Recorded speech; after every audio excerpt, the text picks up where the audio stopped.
réveil Skyrock PLM. L'adjudant-chef Franck Fontaine, chef de groupe de sécurité à l'ambassade de France à Abuja au Nigeria, est décédé à l'âge de 54 ans pendant une séance de sport en service.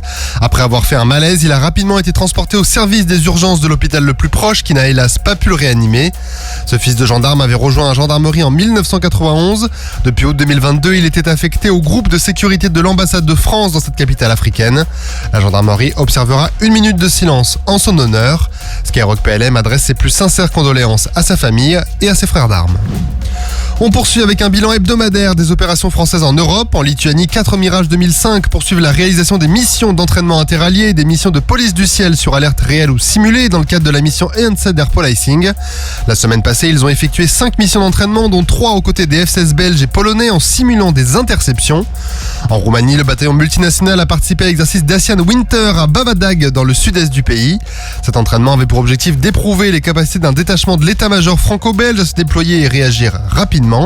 Il avait également pour ambition de former les forces roumaines dans les domaines du soutien et de la protection d'un poste de commandement allié, notamment dans le domaine de la lutte anti-drone.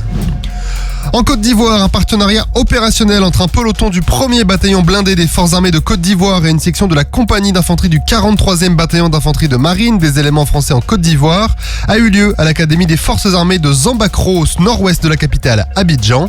Plus de 100 élèves officiers ivoiriens ont bénéficié de l'expertise des cavaliers et des fantassins français en participant à des ateliers conformes au programme d'instruction des futurs chefs de section. Les élèves ont ainsi suivi une formation au combat en véhicule blindé dans un environnement hostile avec l'utilisation de véhicules fournis par la France.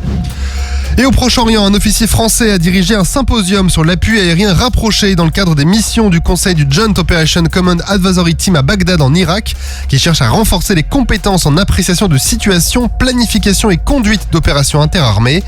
Pendant plusieurs jours, 8 officiers irakiens, l'officier français et des spécialistes ont partagé leurs procédures et échangé avec 6 experts en analyse de données et 2 membres du service de lutte contre le terrorisme pour perfectionner leurs compétences. Les stagiaires ont ainsi pu approfondir leur compréhension dans plusieurs domaines comme l'armement air-sol, les capacités des aéronefs et la planification d'opérations interarmées. Sur terre, sur mer, comme dans les airs. Skyrock PLM, en équipe avec Uneo, la mutuelle des forces armées.